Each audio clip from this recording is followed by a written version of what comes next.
नमस्कार, ये आकाशवाणी चंडीगढ़ है। अब आप सुकीर्ति से प्रादेशिक समाचार सुनिए।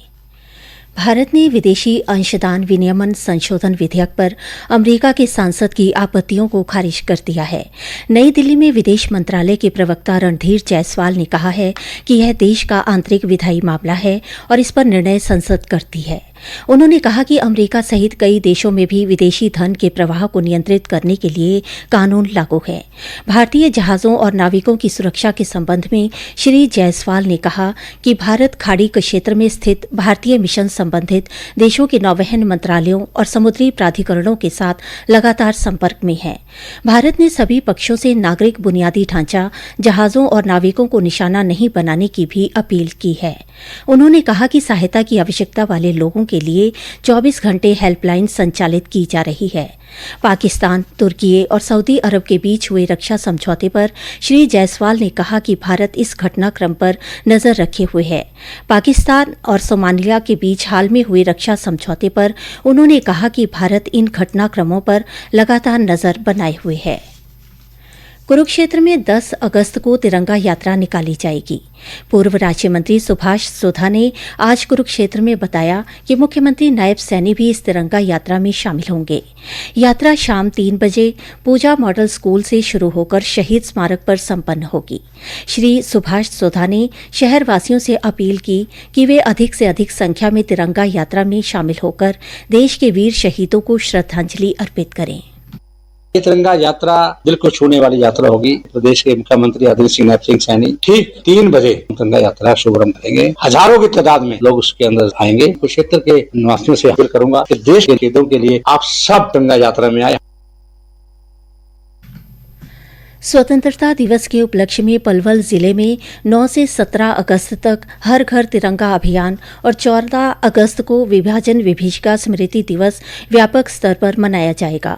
अतिरिक्त उपायुक्त उत्सव आनंद ने बताया कि इस बार वंदे मातरम के 150 वर्ष पूरे होने पर जिले में तिरंगा रैलियां, प्रदर्शनी, संगीत कार्यक्रम, सरकारी भवनों पर तिरंगा रोशनी और विशेष सांस्कृतिक कार्यक्रम आयोजित किए जाएंगे।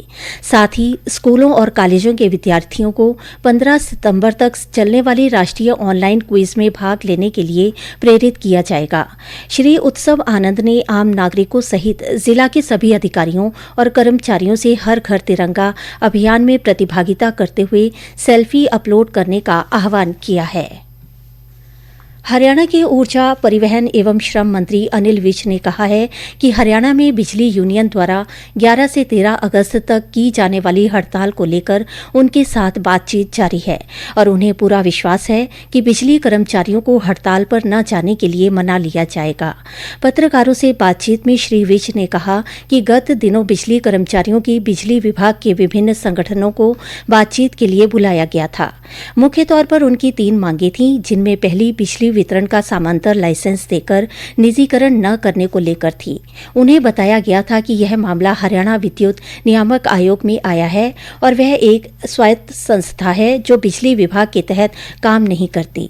ऊर्जा मंत्री ने कहा कि हमने यूनियन पदाधिकारियों को बताया है कि हरियाणा विद्युत नियामक आयोग में सरकार ने निजीकरण का विरोध किया है। सुनवाई के दौरान जो हमारे अधिकारी उपस्थित हुए वे वहीं बोले जिन दस्तावेजों पर उन्होंने हस्ताक्षर किए थे। दूसरी बात जो यूनियन ने रखी कि स्मार्ट मीटर बंद किए जाएं, अभी इसके टेंडर ही नहीं हुए, उसकी फाइल चल रही है। श्री विज ने कहा कि यूनियन की तीसरी मांग थी कि एग्री डिस्कॉम बनाया जाए। श्री विज ने कहा कि मुख्यमंत्री जी ने इस बारे में विधानसभा में बात की है, लेकिन अभी उनकी और मुख्यमंत्री की आपस में बात नहीं हुई, इसलिए इसका आगे क्या एजेंडा होगा इस पर अभी बताया नहीं जा सकता। अमेरिका के यूजिन में चल रही विश्व एथलेटिक्स अंडर 20 चैंपियनशिप के तीसरे दिन भारत को पहला पदक मिला।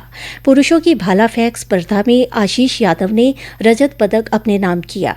19 वर्षीय आशीष ने अपने तीसरे प्रयास में 74 मीटर 9 सेंटीमीटर का अपना सर्वश्रेष्ठ प्रदर्शन करते हुए दूसरा स्थान हासिल किया।